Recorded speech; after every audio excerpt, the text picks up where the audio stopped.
ওং নমো ভগবতে বাসুদেবায় নমঃ। জয় শ্রীকৃষ্ণ। রাধে রাধে। নমস্কার বন্ধুরা, ভগবানের বাণী চ্যানেলে আপনাদের সকলকে স্বাগত জানাই। বন্ধুরা, আজ 23শে মে শুক্রবার পালিত হবে অপরা একাদশী। জ্যৈষ্ঠ মাসের কৃষ্ণপক্ষিয়া এই একাদশী অতি গুরুত্বপূর্ণ একটি একাদশী। এই একাদশী পালনে মহাপাপ নাশ হয়, আর পুত্র সন্তান লাভের আশা যারা করেন তারা এই একাদশী পালনে সুফল পেতে পারেন।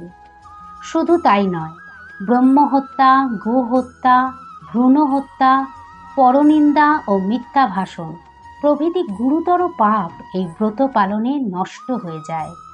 তাই সকলেরই উচিত এই একাদশী পালন করা। যত প্রকার ব্রত আছে তার মধ্যে শ্রেষ্ঠ ব্রত হল একাদশী ব্রত, কারণ স্বয়ং শ্রীহরি এই ব্রত অত্যন্ত পছন্দ করেন। তাই আজকের দিনে সকাল সকাল ঘুম থেকে উঠে ভগবান বিষ্ণু ও মা লক্ষ্মীর পূজা করা অত্যন্ত শুভ। আজকের দিনে যদি কেউ শ্রী বিষ্ণুর চরণে পুষ্প ও তুলসীপত্র অর্পণ করে একটি ঘিয়ের প্রদীপ প্রজ্বলন করে হরে কৃষ্ণ এই 16 শব্দের মন্ত্র উচ্চারণ করে, তাহলে ভগবান শ্রী বিষ্ণু অত্যন্ত প্রসন্ন হন। আর এই দিন আরেকটি কাজ যেটা অতি অবশ্যই করা উচিত, তা হলো একাদশীর মাহাত্ম্য কথা শ্রবণ করা বা পাঠ করা। এটি করলে তবেই একাদশী পালনের পূর্ণ ফল লাভ হয়। যারা নিষ্ঠা সহকারে বিধি নিষেধ মেনে একাদশী পালন করছেন তারা একাদশীর ব্রতকথা অবশ্যই শ্রবণ করুন। শুধুমাত্র খাওয়া দাওয়ার বিধিনিষেধ পালন করলেই ব্রত সম্পূর্ণ হয় না। আর এই প্রসঙ্গে বলি, যারা বিধিনিষেধ মেনে একাদশী পালন করতে পারছেন না তারা আজকের দিনে নিষ্ঠা সহকারে শ্রী বিষ্ণুর পূজা করে এই ব্রত কথাটি অবশ্যই শ্রবণ করুন। এইটুকু করলেই ভগবান বিষ্ণুর কৃপালাভ সম্ভব। কারণ ভগবান যেটা সর্বপ্রথম চান সেটা হলো ভক্তি। যে ভক্ত ভক্তি সহকারে তাকে একবার ডাকেন, তিনি তার কল্যাণের জন্য তার পাশে এসে দাঁড়ান, তাকে সমস্ত দুঃখ কষ্টের হাত থেকে রক্ষা করেন আর সুখ প্রদান করেন, আর অন্তিমে ভগবত ধামে স্থান দেন। তাই একাদশীর দিন ভক্তি সহকারে বেশি করে হরিনাম জপ করুন, আর একাদশীর ব্রত কথা শ্রবণ করুন, ভগবত গীতা পাঠ করুন। এসব করে সমগ্র দিনটা ভালো করে কাটান। পদ্মপুরাণ, ব্রহ্মবৈবর্ত পুরাণ, বরাহ পুরাণ, স্কন্দ পুরাণে ও বৈষ্ণব স্মৃতিরা শ্রীভক্তি বিলাস ইত্যাদি গ্রন্থে বলা হয়েছে, শ্রীহরিকে বা শ্রীকৃষ্ণকে অতি সহজে খুশি করতে হলে, কৃষ্ণের প্রেম লাভ করতে হলে একাদশী ব্রত পালন সর্বশ্রেষ্ঠ। শ্রী চৈতন্য মহাপ্রভু, যিনি শ্রীকৃষ্ণের অংশস্বরূপ, তিনি তার লীলাবিলাসের প্রথম থেকে একাদশী ব্রত পালনের প্রথা প্রবর্তন করেছিলেন। বন্ধুরা, তাই আজ এই অপরা একাদশীর দিনটি নিষ্ঠা সহকারে পালন করুন। আর এই একাদশীর পরদিন পালন করতে হয়। এই পালনের সময় হলো শনিবার সকাল 4:53 থেকে সকাল 9:17 মধ্যে।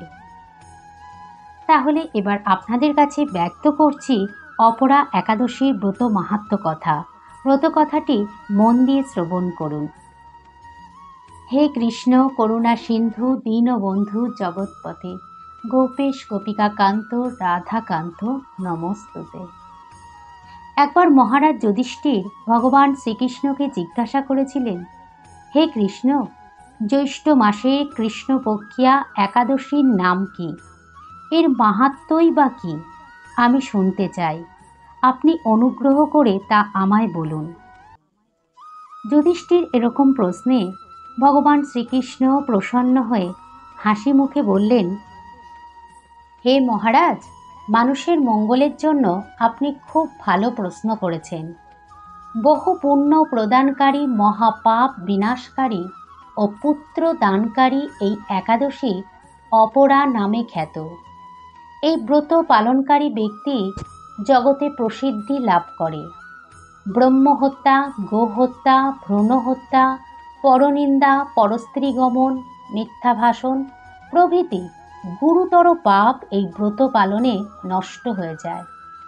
যারা মিথ্যা সাক্ষ্যদান করে, ওজন বিষয়ে ছলনা করে, শাস্ত্রের মিথ্যা ব্যাখ্যা প্রদান করে, জ্যোতিষের মিথ্যা গণনা ও মিথ্যা চিকিৎসায় রত থাকে, তারা সকলেই নরক যাতনা ভোগ করে। এই সমস্ত ব্যক্তিরাও যদি এই ব্রত পালন করে তবে তারা সমস্ত পাপ থেকে মুক্ত হয়। ক্ষত্রিয় যদি স্বধর্ম ত্যাগ করে যুদ্ধক্ষেত্র থেকে পালিয়ে যায় তবে সে ঘোরতর নরকগামী হয়, কিন্তু সেও এই ব্রত পালনে মুক্ত হয়ে স্বর্গগতি লাভ করে। মকর রাশিতে সূর্য অবস্থানকালে মাঘ মাসে প্রয়াগ স্নানে যে ফল লাভ হয়, শিবরাত্রিতে কাশীধামে উপবাস করলে যে পুণ্য হয়, গয়াধামে বিষ্ণু পাদপদ্মে পিণ্ডদানে যে ফল পাওয়া যায়, সিংহ রাশিতে বৃহস্পতির অবস্থানে গৌতমী নদীতে স্নানে, কুম্ভে কেদারনাথ দর্শনে, বদ্রিকাশ্রম যাত্রায় ও বদ্রী নারায়ণ সেবায়, সূর্যগ্রহণে কুরুক্ষেত্রে স্নানে, হাতি ঘোড়া স্বর্ণদানে এবং দক্ষিণাসহ যজ্ঞ সম্পাদনে যে ফল লাভ হয়, এই ব্রত পালন করলে অনায়াসে সেই সকল ফল লাভ হয়ে থাকে। এই অপরা ব্রত পাপরূপ বৃক্ষের কুঠার স্বরূপ, পাপরূপ কাষ্ঠের দাবাগ্নির মতো, পাপরূপ অন্ধকারের সূর্য সদৃশ্য এবং পাপহস্তির সিংহস্বরূপ। এই ব্রত পালন না করে যে ব্যক্তি জীবন ধারণ করে, জলে বুদ্বুদের মতো তাদের জন্ম মৃত্যুই কেবল সার হয়। অপরা একাদশীতে উপবাস করে বিষ্ণু পূজা করলে সর্বপাপ মুক্ত হয়ে বিষ্ণু লোকে গতি হয়। এই ব্রত কথা পাঠ ও শ্রবণ করলে সহস্র গোদানের ফল লাভ হয়। ব্রহ্মাণ্ড পুরাণে এই ব্রত মাহাত্ম্য বর্ণনা করা হয়েছে। ভগবান শ্রীকৃষ্ণ যুধিষ্ঠিরকে ব্রতকথা সম্পর্কে এইটুকু বলেই সমাপ্ত করেন। বন্ধুরা, আজকের ভিডিওটি এই পর্যন্তই। ভিডিওটি দেখে উপকৃত হলে ভিডিওটি শেয়ার করবেন প্লিজ, যাতে অন্যরাও উপকৃত হয়। সকলে ভালো থাকবেন। জয় শ্রীকৃষ্ণ। রাধে রাধে। ধন্যবাদ।